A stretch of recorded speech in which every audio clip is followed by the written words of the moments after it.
Hey everybody, welcome to another episode of Tales from the Tavern. Oh, fantasy horns. That was beautiful. Thank you. What were those? Were those the horns of Ragnok? Those are special horns. Those are horns of rebellion. Whoa. There's a rebellion going on in Ragnok right now. Oh, wait, hold on a second. Chad Quandt, our guest for this episode, in his world, Ragnok, there's a rebellion going on. Yeah, if you, I actually mentioned them a little bit as a tiny detail in my first episode on the show. The Get Up Boys. Oh, yes, the Get Up Boys. Are striking back at the leaders of the world who are also their dads. Oh, okay. It's a whole other story. We're not even going to deal with it.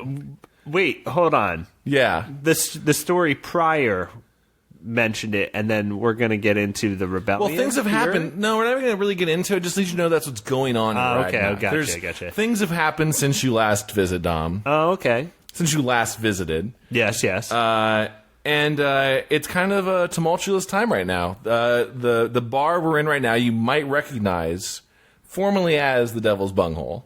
Oh, okay. Oh, I was going to say this place looked a little familiar. They've repainted it. They've torn down a few of the things and put up some new banners.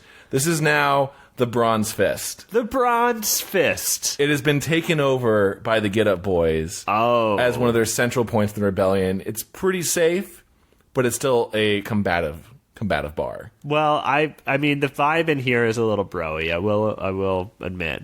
Yeah. They're kind of, to understand the Get Up Boys, imagine like muscular bros, but still with kind of like pop punk like scene hair. Yeah, no, that's bros. Yeah, and these are young men who are fighting back against their fathers. The boys, the Get Up Boys, the Get Up Boys. Well, I can't wait to get into that story, man. Oh yeah. There's some tales. Should we hold off for a minute? Or? Yeah. Oh yeah. Let's hold off for just a minute because Chad, let's be real here, man. It's the night before Thanksgiving, 2015. So I've already had 2 Thanksgivings. I don't know how this is possible. I've already had 2 Thanksgivings this week. That sounds wonderful. All right, here, you think so? This is like a Twilight Zone curse where you say, like, I wished on the monkey's paw that I would have Thanksgiving forever. All week. And then by the time Thanksgiving even comes around, I'm pretty burnt out, man. I love Thanksgiving, but I'm pretty full. Really? I've had so much corn stuffing. I'm still going to eat all of it tomorrow. Ooh, but yes. Thanksgiving's pretty much the best, though. Did you have Thanksgiving lunch at work today? Oh, I had, thanks to the good people at DreamWorks, I had a Thanksgiving chicken and waffles lunch. Oh, wow. Did you guys go to Roscoe's? No, they just served it. Oh, wow. All week it's just been like, here you go, smorgasbord of food, dine in. Oh, my gosh. That I'm sounds gonna die. great. My heart is beating still from all of the calories. Well, I know that you'll pull through because you're my friend Chad, who likes cornbread and can digest it. Goddammit! That's on my OkCupid profile. Is hi, my name is Chad. I like cornbread. Hey, if I read an OkCupid profile that said that, it wouldn't be a deal breaker. I mean, it'd be a deal maker. A deal maker. There you go. Has anyone used that phrase yet? No, the entire world is negative. We don't have that. Wow, Chad, man. The day before Thanksgiving 2015, before we get into all the fantasy, I gotta know, dude, what's your fave Thanksgiving dish? Oh, it's unconventional, but I'm a big fan of the stuffed mac and cheese. Stuffed mac and cheese. You load it with bacon and maybe you do some bacon too. Not bacon the meat, but you do some baking the temperature to it. Oh, yeah. Here's the thing I would say I really love about Los Angeles, the place we normally reside in. We're not in our respective fantasy lands. I loved Los Angeles Thanksgiving because it's all transplant kids, not to be confused with Get Up kids, all transplant kids who've all come out here. They're unfortunately not with their families, which is a really important part of Thanksgiving, but instead they all have unhealthy meals. Oh, yeah. It's instead your family meal is great, but your mom's still going to make Brussels sprouts and just a cranberry sauce dish, which is still nice. You have a transplant dinner made by a bunch of 20, 30-somethings, It's all bacon everything. That sounds not so bad. No, it's like the good version of a Denny's menu. Oh, okay. All the best parts of the Denny's menu. All the best part, like, actually made well and you won't be sick. Oh, yeah. You don't have to be at 3 a.m. drunk eating it. What's your favorite Thanksgiving meal? I gotta say, man, I used to be a big fan of the cranberry sauce. Yeah? It can be really good. I loved it for so long. I still love it. I gotta say, though, a sweet potato dish is my jam, especially with the toasted marshmallows. Ooh, yeah, see, like that. Hey, can we go the other way? We should all be positive, but can we go the worst Thanksgiving dish? Okay, yeah. I think I can beat anything. Maybe this is an unpopular opinion. That weird dish where it's like Jell-O, but it has like coconuts and like whipped cream on top, and there's like random pieces of fruit inside. See, and there's like a mango like mayo flavor. What is that? You come from another time. Yeah, you come from the heart of America, right? Does anyone know what I'm talking about? Am I sounding like a crazy person? No. I mean, Jell-O would put out cookbooks full of all types of crazy meals that you could make with Jell-O. Oh, and you really can't, though. You really can't. You really can't. If you look through old Jell-O cookbooks, which you can online, you can find them. They're very bizarre. Some of them have ham in them. Yeah. It's so weird. You're like, this is meat with Jell-O around it. Yeah, so most of the world has moved on, and they don't do that. But some of the older folks, especially those residing in Indiana, yeah, there's some old Quants who love Jell-O around meat and fruit. They hold on to the recipes, man. It's not good. You know what's so funny is that people from those older generations, they got recipes from like a ketchup bottle, and they've been making it their whole life. They're like, I got this recipe from Aunt Jemima herself. What? Yeah. Oh, it's in the back of the Aunt Jemima bottle. Oh, she told me. It's the way to make pancakes, man. It's the only way. By the way, sometimes those Jell-O just have like vinegar in it. Like, why? Yeah, that's gross. Yeah, it's real weird. You really set up a weird expectation for Jell-O when you serve it jiggler style, a.k.a. the way it's meant to be eaten. And then you put some GD fruit and foreign objects in it. Like you're messing up this Jell-O transmission, man. It's one of those things where like you would make in the apocalypse, like when that's all you had left. That'd be like served in the Matrix when they pour those like little like goop shoot things that they all the Nebuchadnezzar. It'd be just like that Jell-O. Well, this is part old of the deer we found. molds. Old Jell-O mold, like.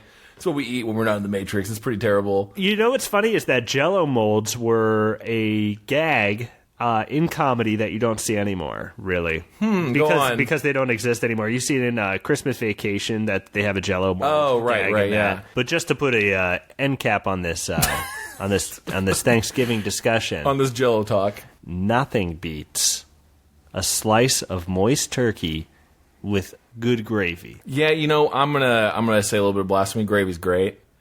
Put a little ketchup on it. I know that's like blasphemy. Put ketchup on it. A little ketchup on some dark turkey. You? Oh my. I put ketchup on my mashed potatoes one time and my dad yelled at me. Yeah, why is that like what is the sin of enhancing the food to another level? I understand if you're like smothering it. It's okay. If it makes it better for you, let it happen. Put some A1 in your mashed potatoes, man. That tastes good, too. Yeah, pour some orange juice on it. Whatever you need. Whatever you need to get it going on Thanksgiving. Whatever you need to make your palate satisfied.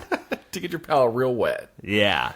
And speaking of real wet, we're going to go into the fantasy lands right now. We got tales this week, don't we? We have some tales. We have at least 2 tales. We have at least 2 tales. We have enough tales to be a Sonic the Hedgehog sidekick. I'm so sorry. No, that's okay. Tails, Miles. Tails per hour. He's per hour. Oh, yeah, it took me like years to figure that out. Miles per hour. Wow, that's special. Sonic's a great game, but we're not going to talk about it right now. Sonic 1 and 2 and 3, go play them, guys. So Sonic good. and Knuckles, you get to play as Knuckles in that one. Go play it. Oh, hey, here's a tip. I don't know if you know this. You can put Sonic 2 in Sonic and Knuckles. You can play Sonic 2 as Knuckles. I knew that. Okay. But anyway. But we have prompts this week. Our prompts this week are skeletons and minotaurs. Skeletons was submitted by Luke Noodles, and Minotaurs was submitted by Nathan Duffy. If you'd like to submit your own prompts or vote on the prompts for the next episodes, you can do so by becoming a supporter of Tales from the Tavern on Patreon. Go to patreon.com/TFTTpod and have a great time there. Check it out. I do it. I vote all the time. Sometimes I just vote for the dark horse candidate just to vary it up. Just to mix it up. Right now, I'm telling you, Mermaid Girls always gets my vote. Hey, mermaids are going to be a prompt one of these days. Yeah. I'm going to write some mermaid campaigning stories right now for Mermaid Girls. Or boys. Merboys. Well, hey, maybe one of these tales will have a boy or a girl in it. It might. I think there's a slight chance. Let's check it out, man. Let's get to Ragnok. Let's go. Oh, my God.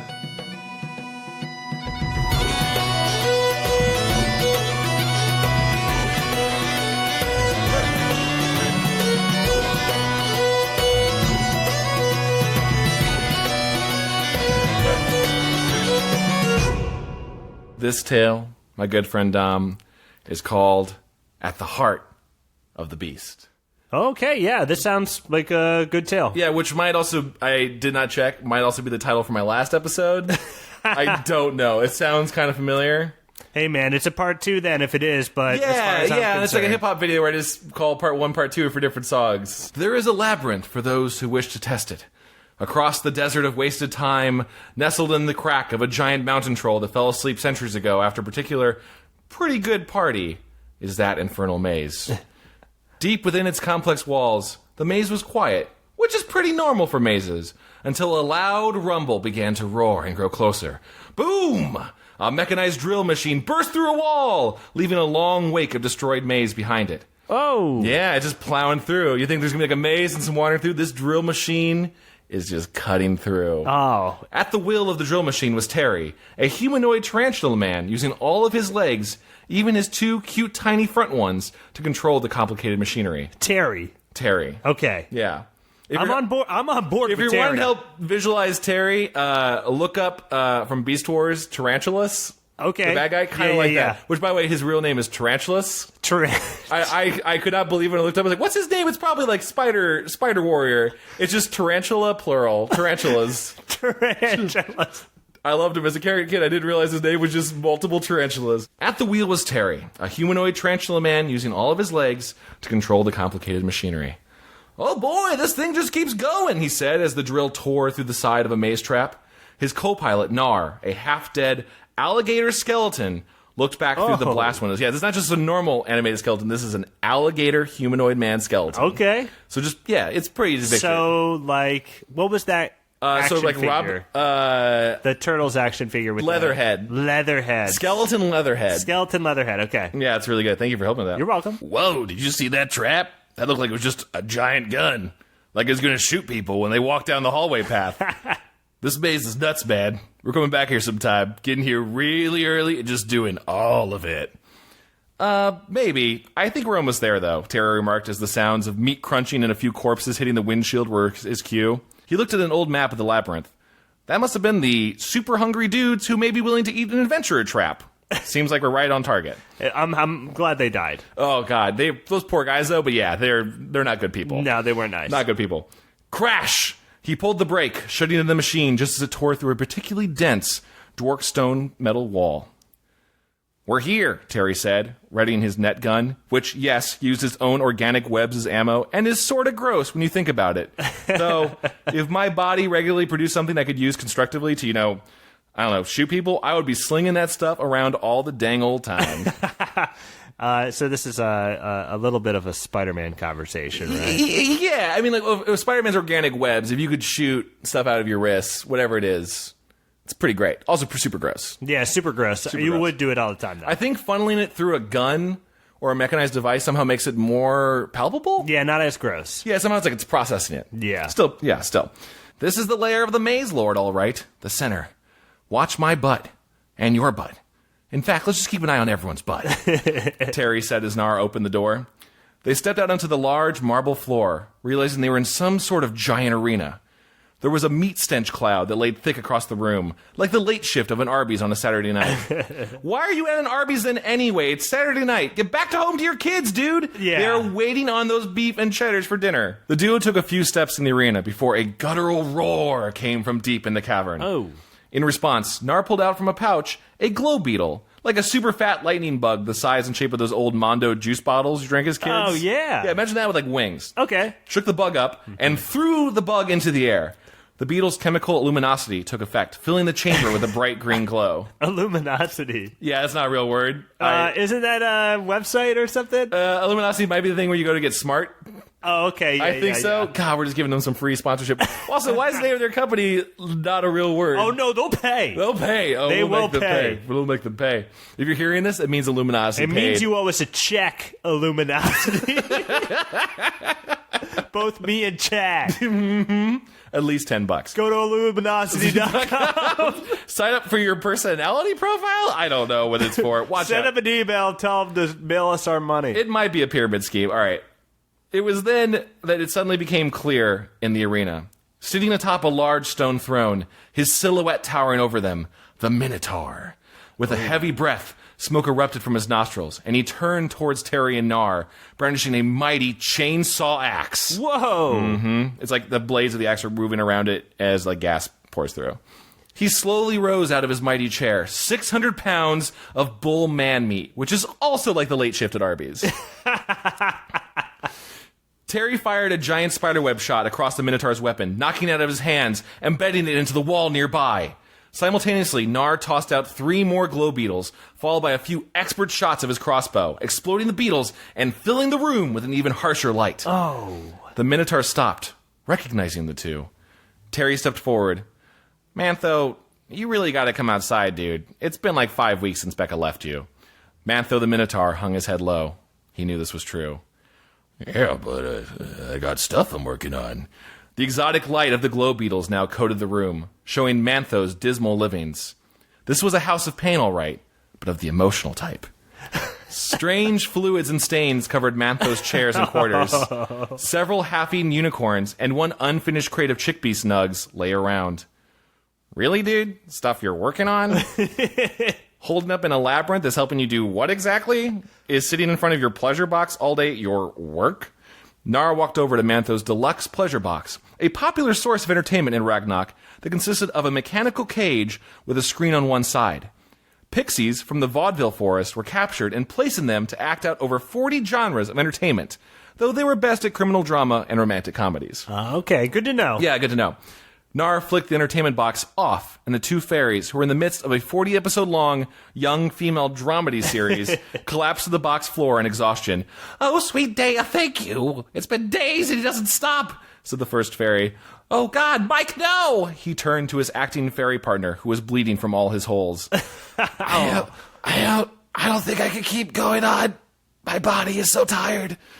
Mike the fairy uttered as more blood that should possibly fit inside his tiny magical body continued to pour out. Don't you say that, Mike! You taught me everything I know!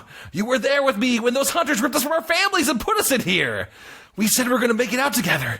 Come on, who's my favorite leading man? I think you're going to be a one-man show from now on. No! Mike the fairy eeped out. Besides, I was always holding you back from the spotlight. Mike died in his friend's arms. He died alone in a cage that was too small for his spirit.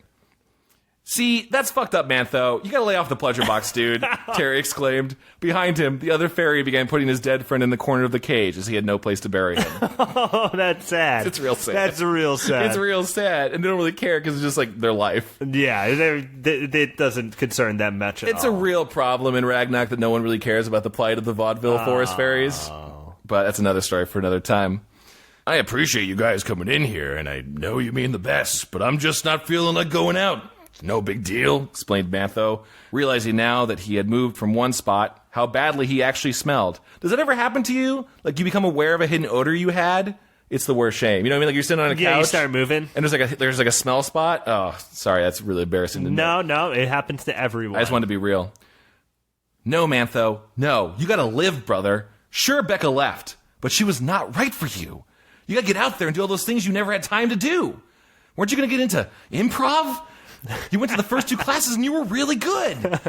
Thanks, Terry. I know you came to the class show, and that meant a lot. No one else did. It's just... What, Mantho? What's just? Nothing's just, but just us. I don't know if that phrase made any sense, muttered Nar. But it seemed to work on Mantho, who started heading to his pile of weapons investments, putting a new pair of shorts on. He tossed the old ones on top of the pleasure box. A miniature wail of coughing and screams were heard from the other fairy. I had a life before this, it cried. That's the end of his story. That's what we'll Oh, no. I know. Terry and Nar helped Manthro into the drill machine, starting it back up again. What do you say we go get some grub, maybe hit up the gym, or some pillbug ball, and then go check out this show down the valley? I heard it's an open mic. You guys, come on, said Nabarus Mantho. Cut to the Valley's comedy show. Terry and Nar sat in the back, munching on some venison sticks as they watched their friend Mantho up on the stage, doing a hilarious bit about how easily breakable human skeletons are compared to other monster skeletons. He was the minotaur he was meant to be. He slayed, but with comedy. The end. So he was, he was any comedian. Hold up in the Yeah, he was an artist who had built up literal walls around him. Uh-huh. A maze, if you will. Oh, walls upon walls. Walls upon walls of emotional and physical barriers. Oh, my gosh. To hide himself from pain. I love it. Thank you. Well, it's a great story. Thank you. I hope Mantho has a very successful comedy career. It sounds like it's the beginning of one. Mm-hmm. I hope that this open mic leads to more opportunities. Me too. It's a long, hard road. You need at least probably 5 to 10 years, which is tough for... it's actually not that bad for minotaurs because they live for 600. So it's okay. He'll be fine. I just hope he doesn't tweet anything racist.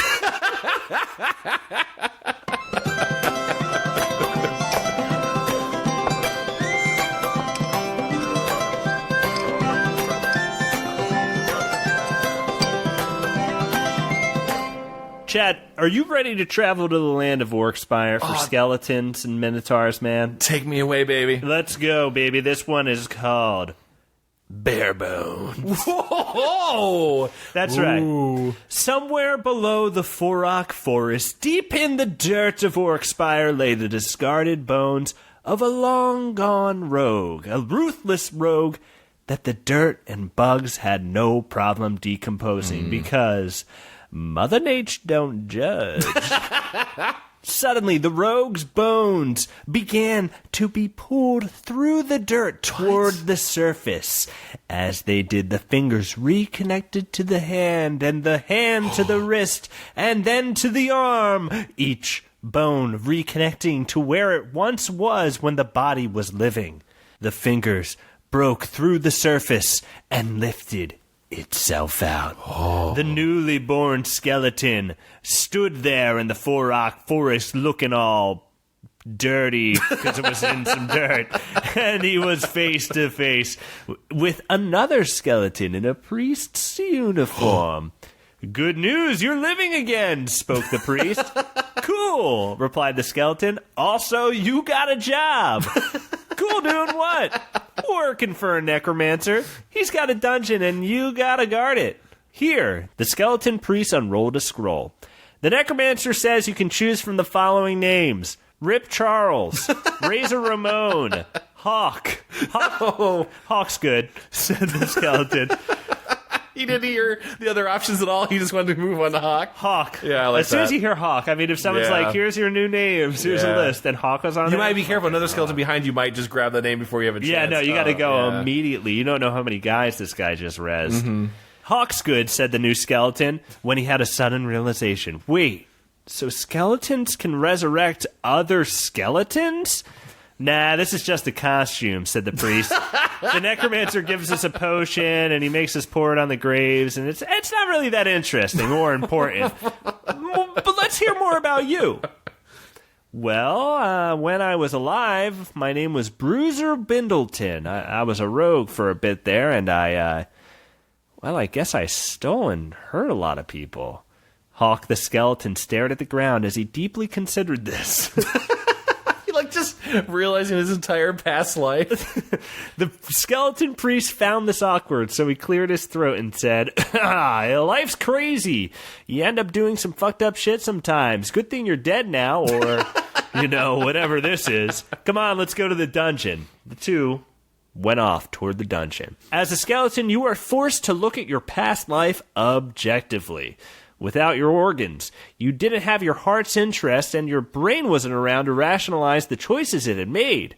This was hard for some. Anxiety was common among skeletons, and it drove some of them bone crazy. Oh, wait, is that a pun on something, or is this a cool phrase? It's just a mental condition that some skeletons It also get. sounds like a cool metal cover, which I thought you were about to say. Well, it also sounds like you're just hungry for sex. Yeah. You know what I am, man? Bone crazy. Can someone try that phrase on their loved one this week after listening to the show? See how it works maybe Thanksgiving night?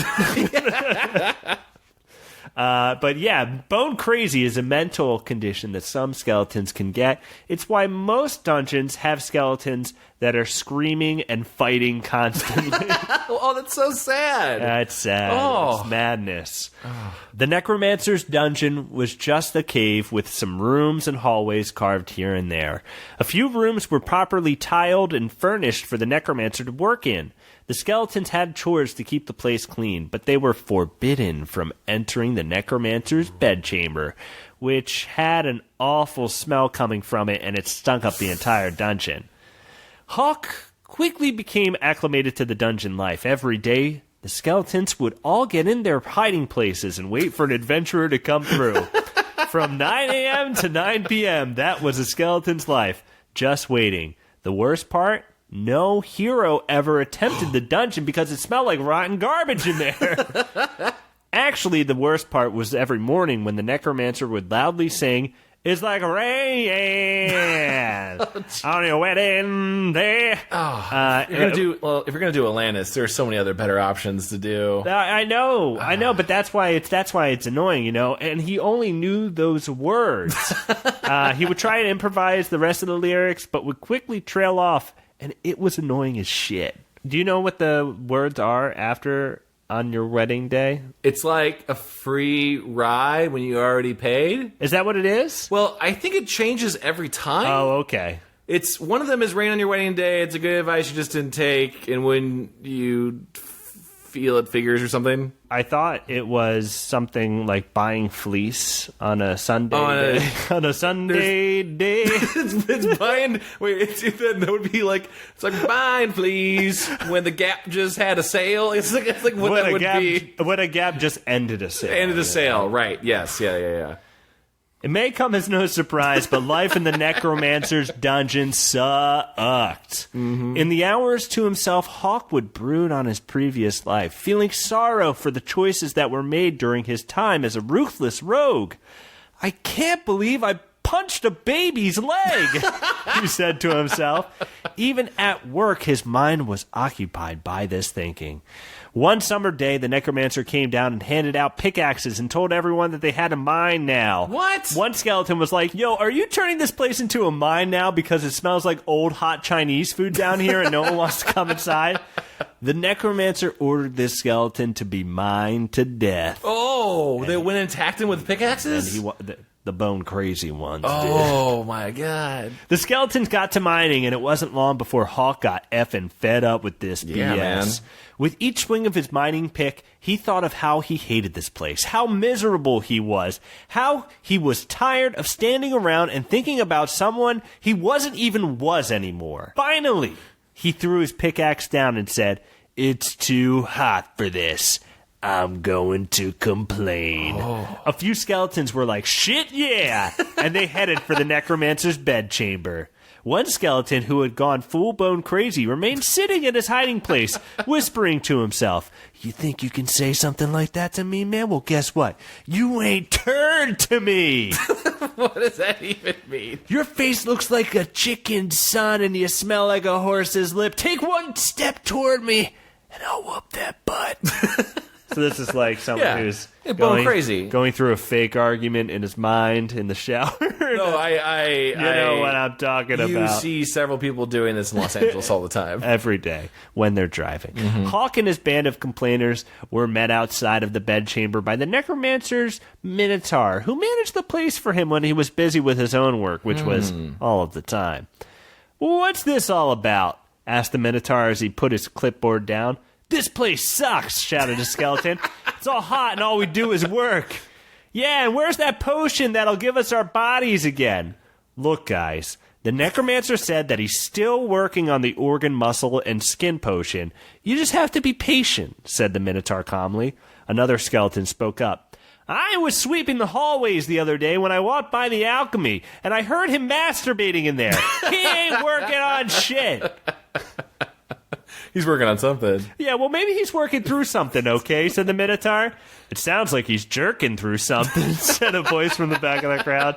The skeletons laughed. Well, okay, who said that? Julio, was that you? Who picked Julio as his name? No offense to Julio. It was on the list, man. It was on the list. It's a fine name. The bedchamber door ripped open, and out came the necromancer himself. His robes were black, with the hood drawn, and very little was visible but his gray beard. You ungrateful bunch of baggy bones, the necromancer shouted. I give you life and cool names, and what do you show for it? Nothing but complaints.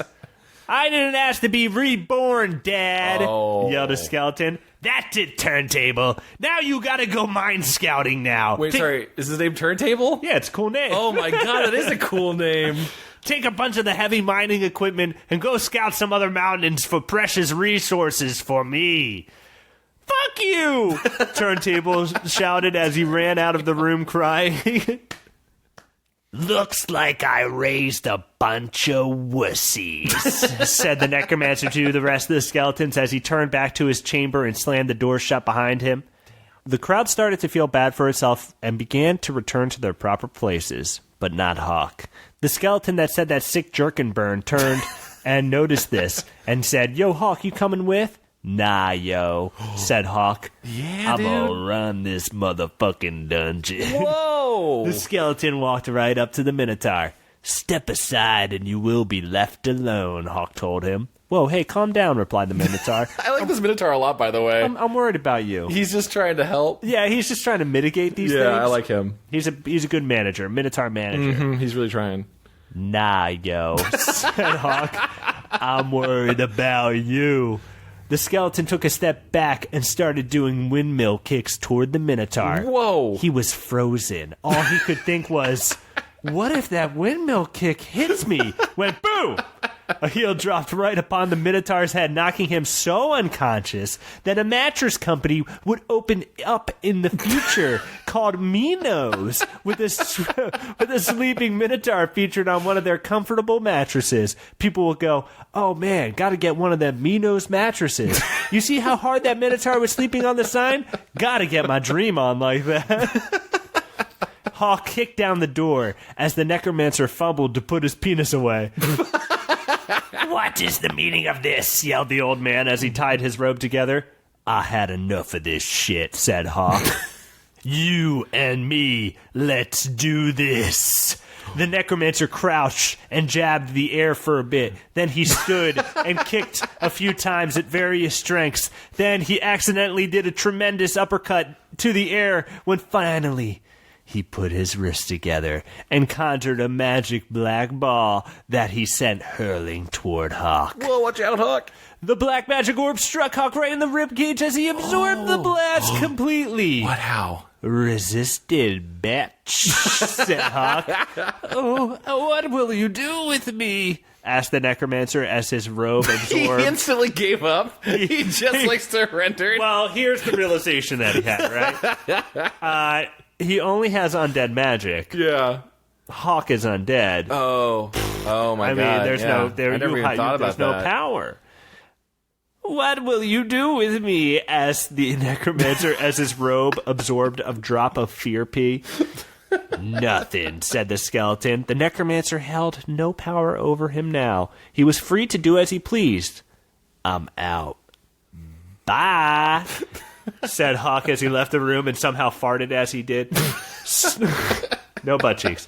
Hawk exited the bedchamber and addressed the crowd of skeletons waiting outside. Freedom! Yelled Hawk. Freedom for all the skeletons. And some of us like it here, said one skeleton. Okay, then I'm on my way, said Hawk, and he left the skeletons behind. Wow. Hawk stepped outside and took in his surroundings. The forest was beautiful. The leaves on the trees somehow seemed greener. A small dog came up to the skeleton and licked him on the shin. "Hey, little guy," said Hawk to the dog as he crouched and scratched his chin. The dog wagged its tail in approval and licked the skeleton's face. "Oh, man, you're so cute. You're great. Let's go on a walk." The skeleton and dog walked off into the sunset. The camera panned over to an old wizard who was watching this all play out. The wizard turned toward you, the audience, and spoke. "You'll see, folks. Family can be just about anything. It can be a dog, or some plants, or some squirrels that play in your backyard. That's who my family is. I have 3 grandpas." That's the best ending you've ever written.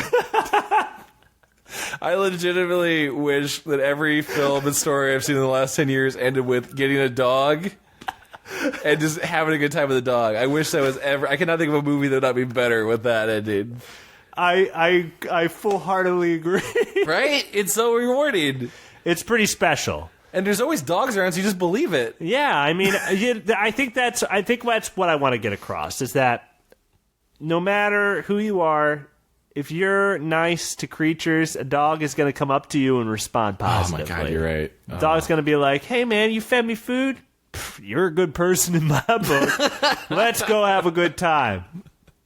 The wizard's the best. The wizard with the true moral of the story, which is, it's all about family. It is 3 grandpa squirrels? Is that what it is? He's got 3 squirrels. He's got 3 squirrel grandpas. Oh my God. This made me so happy. Hey. That was a great story, Dom. Thanks, man. Oh, so good. Hey, what do you say we get back to the Bronze Fist, though? Let's go. I think those boys...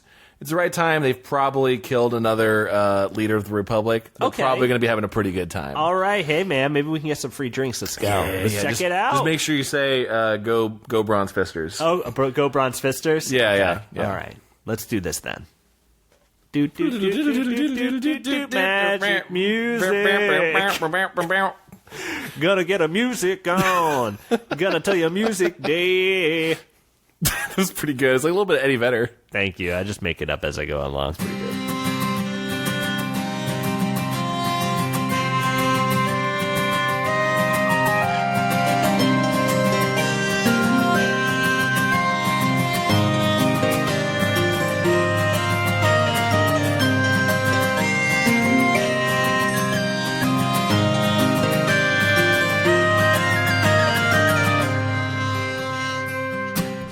So, go the Bronze Fist, eh? Yeah, everyone's doing pretty good. I see, I think it was kind of in poor taste to hoist the head of the Treasury. They just defeated up in the rafters. Yeah. His body's kind of throwing off the party vibe, but it's fine. It's nice. These are good young men. It's morbid, but this is a celebration, so I'll just drink more and try to pay no mind to them. Yeah, and just if anyone brings up a fist for you to pound...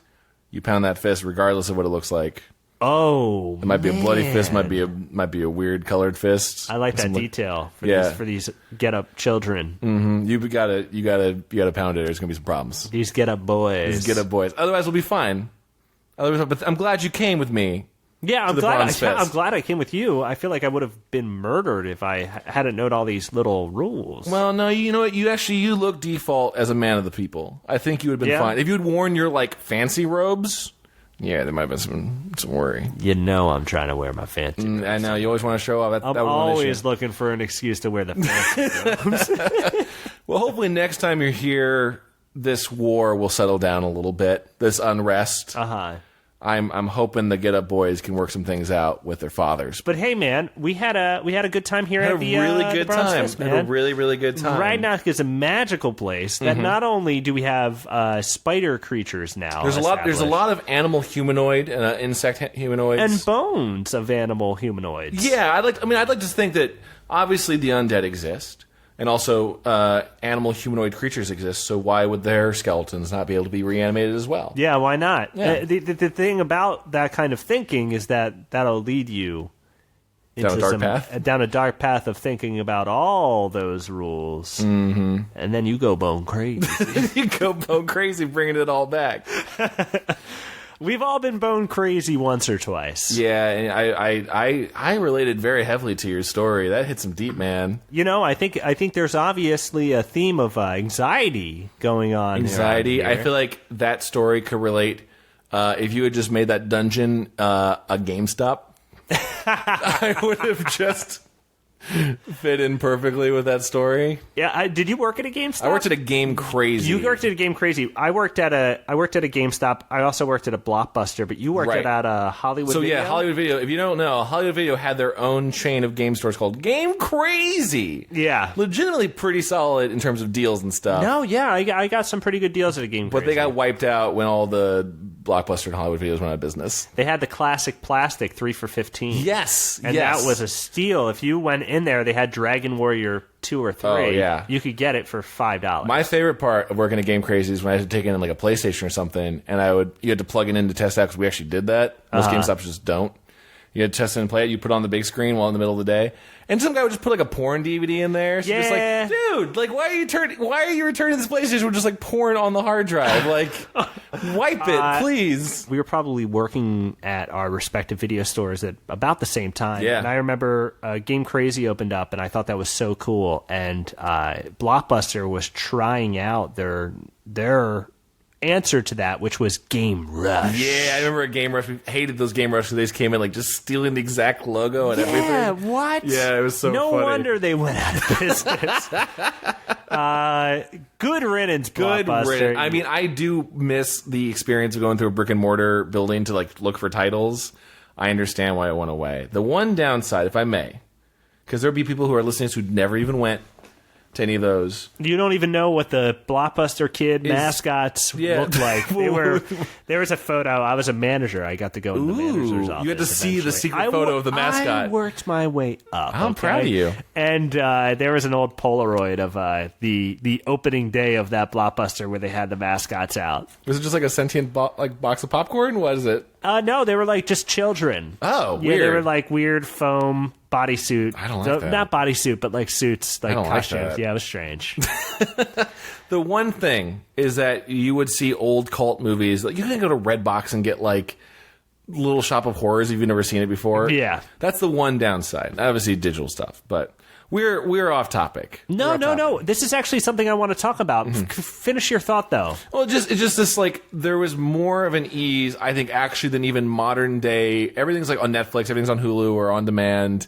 And as much as it sounds like everything's available, because you're just kind of force-fed the new mainstream thing. Like, if you turn on Netflix, you got to dive through Netflix a while before you're actually going to get to, like, find out what Big Trouble in Little China is, for example. Yeah. But if you went into a video rental store as a teenager, I know this is very nostalgic for an older time, but you would have a dude like you or me who'd be like, hey man, I see you here all the time. I see like these 5 or 6 films. Let me recommend you this. It's the same with like record stores. Yeah. There was something more organic and beautiful about like discovering stuff just because the shelf was right in front of you. Because someone would recommend it to you. Yeah. And that's the joy of comic stores, because comic stores will always be that way. As long as they have a friendly staff, right. They will always be able to recommend something to you, because that's something that will never go fully corporate. Yeah. There's no way. The market just isn't there. No, and you can tell the publishers are trying to go digital, and I love them. I even use the digital. It's stuff. awesome It's because still not as good. It's convenient, but it isn't as good as holding an actual copy. And but that's something that I would totally like to talk about right quick. Mm-hmm. Everything isn't on Netflix, right? We know that's true, and things go away. And I actually got to see a movie the other night that I actually really enjoyed. It's called Thief. It's a Michael Mann film. You were talking that up. I'd seen it at New Beverly, which is hands down the best theater in Los Angeles. It's really great. It's my favorite theater to go to because they got real butter. I think in terms of an actual legit theater building, New Beverly wins. Cinefamily has a little bit more fun selecting sometimes. Cinefamily's They're both fun. Pretty solid. Let's just put it on the record here. If you come to LA, one of the things you should do is go hang out with us and go see a movie. Let's go see Battle of the Five Armies. That was a bad time. That was a bad time. If you don't know this, Dom and I have this amazing magical ability to every film we go see. Even ones we're excited about. They're bad. Oh my god, last one was bad. Last Witch Hunter. Have you talked about Last Witch Hunter on this podcast? I haven't talked about Last Witch Hunter on this podcast. Oh my god. Real quick, to finish my thought about Thief. Sorry. Thief is a movie that's not a perfect movie by any means, but it's good, and there's actually really neat things about it. Tangerine Dream did the soundtrack, and there's actually really awesome music cues and visual stuff that's really cool. It's a film I probably would have never seen had it not been playing at New Beverly. Oh, totally. Because I had no idea it existed beforehand. Yeah, you need that cultivation to find that stuff. Like New Beverly had one. They had Edgar Wright hand select a month of programming a little while ago. That's it's so the only cool. reason I ever got to see. I think it's called View to a Thrill, and it's starring Michael Caine. Spoiler: as a cross-dressing woman who kills people with a barber's knife. And like is stalking a young boy who uses Batman type traps, and fights Michael Caine in a dress. So it's Home Alone versus Michael Caine. Versus cross-dressing Michael Caine. Home Alone with more gadgets, and you're like, this is insane. I would never have seen this except for this theater. And that's what is really cool about living in Los Angeles is that we have exposure to that a lot, which is neat. Yeah. But let's go ahead and hit on Last Witch Hunter real quick. We had a great time. Terrible film. I think there's one quote that sums up The Last Witch Hunter. I think you might agree with me. It's when Vin Diesel talks to Ygritte from Game of Thrones, who's his like cool witch sidekick who doesn't do anything cool in the movie. You know nothing, Jon Snow. You know nothing, Jon Snow. Beautiful redhead girl. Cool badass girl, right? She has a bar. She has a bar. But and it was her life. But like you cast her as your like magic assistant, and she doesn't cast any magic other than go into a dream. Anyway, movie's pretty much a big waste. It's a bummer. There's a line where Vin Diesel, around the halfway point, goes, "We gotta go to the place where all the bad witches go in one place." And Ygritte goes, you don't mean? And he goes, "Yeah, witch prison." And then it cuts to witch prison, and then the title text, a lower third just says witch prison. It's not even like they could have made up a generic fantasy name like the Necrolock or something that would have been like the name of the witch prison. You'd be like, oh cool, they made up a world, but they just called it witch prison as a placeholder. And it wasn't anywhere as cool as it should have been. No, it was because just like there should have been like crazy witches being like, "I cast a spell on you," like holding on the bars. It was not. Oh, what a waste! But that did not happen that way. No. Last Witch Hunter, though, check it out if you want to see Little Dwarf Vin Diesel. Little Dwarf face. Vin Diesel with hair is real bizarre. In the flashback you see him with hair, it's real weird. It's real weird. I don't like it. Love me some Vinny D, though. Oh, yeah. Oh, Vin Diesel's legit. I mean, here's I don't know if, I think this is allowed to say. So, via mutual friends out here in LA who have talked to Vin Diesel, they said that the behind the scenes of The Last Witch Hunter is that the story was pitched to Vin Diesel. I think you were there with me when we heard this. Was built around his famous D&D character that he always played as. Because Vin Diesel's a diehard nerd who's played D&D for years. And he had some like famous character who's played called like Melkor or whatever. Yeah, yeah. And someone pitched him, hey, I want to do a Melkor movie franchise. How cool is that to be like, have your own original character you made when you were 20? Just be like, hey, you have enough clout now, we want to give that his own Star Wars. Yeah, no, like, it's incredible. Like, cool. And they just changed the names. It's not Melkor in the film, but it's like it's supposed to be that guy. And I think that's so awesome, and it has such potential. And the first movie, while it is not great, there's some neat things. There's some crazy ideas in it. There's some neat things about it that you don't see in other movies. Yeah. They set it up to do another movie. They might do another movie. I may be interested in seeing the second movie. I'd go see two with you. I would go see two with you. Yeah. But it could be a really cool movie. Like, you know, it would a number of factors would have to come into play. Mm-hmm. But like, I hope it gets made. I hope I get to see it. Yeah, I would go see that. You know what we also have fun doing, Dom, if I may segue, is our other podcast, Goosebuds. Have you guys checked out Goosebuds? Have you listened to Goosebuds yet? Because if you haven't, it's Thanksgiving, man. You listen to this one. This one's almost over. Go check out Goosebuds on your iTunes app or use the podcast app and find it right now. Goosebuds. It's just like Goosebumps. But with buds. But with buds. And it's not about smoking weed, although we get pretty dang. Whoa. The discussion gets pretty dang. Gets pretty sticky. Yeah. It is me, Dom, and our good friend Paul, who's also been on the show. That's right. Covering Goosebump books and TV shows. We have a great time. if you've enjoyed this at all, please go check it out. Well, the latest episode actually doesn't even have Paul. So if you hate Paul, but like us, that's right. It's Paul is great. on the last one. We talk about the TV episode "Strained Peas," it's so bad, which is a Rubik's cube of a story of art. It's. If you ever wanted to see a demon baby that doesn't actually try to hurt anyone but just eats a bunch of food, that's your horror story right there. Check out the episode. It's the newest one. It's episode 12, I believe, right? That's correct. We talk at length about strained peas and why it's called that. We are still unsure. It's still not sure. It's so bizarre. But we usually talk about the Goosebumps books. We usually read the books and review them, and we've also done. It's one of my favorite things. As much as I dislike the books, it's one of my. No, we rag on the books, but we love them the way you love a family member that you just don't understand. Like you just kind of still have respect for them. And you bond with them, but they're garbage. they're a garbage relative, but you still just love them. I see. Yeah, I would say that there are things to be loved about each Goosebumps for sure, but they're usually overshadowed by the common theme of shitty kids and stupid parents. A lot of terrible kids. A lot of terrible kids. But please check it out and let us know if you enjoy it. Meanwhile, with that in mind, I should get back over to Goosebuds World. Dom, thank you so much for having me on. Oh, yeah. Thank you for taking us to Ragnok, man. Thanks for coming out of Horrorland. Oh, yeah. Where you usually reside. I live in the carousel. It's very lonely and sad. Well, thanks for coming, man. Thanks for having us by, and we'll see you next time on Tales from the Tavern real soon. Sometime soon. I don't know when, but we'll have you back. I'll be back. You know, things are changing in Ragnok. I'm going to go ahead and ask, man, how do people say goodbye to each other these days? Really, before it was this nice, regal, formal handshake, as was the Republic what they wanted. Now it's a fist bump and a long hug. Wow. So that doesn't translate well to audio, but right now, you and I are doing that, and we're hugging right now. Yes. It's very warm. And now we let go. Okay. Well, hey, man. A fist pound and a hug to all of you. Because it's Thanksgiving and family can be just about anything. That is right. Have a good Thanksgiving, everyone. If you don't celebrate Thanksgiving, stop by America sometime and celebrate it, baby. Yeah. Or go to your Boxing Day or whatever. You're messing out. This week's the best. Stop by Canada. They got a Thanksgiving, too. We stole a country. Sorry, I didn't mean to get real. It is dark. I wrote some pretty dark jokes recently about it. Yeah. We'll talk about it another time. Guys, it's been a blast. It's been a great time. Talk to you soon, everyone. Fist pound hug. Fist pound hug. Bye. Bye.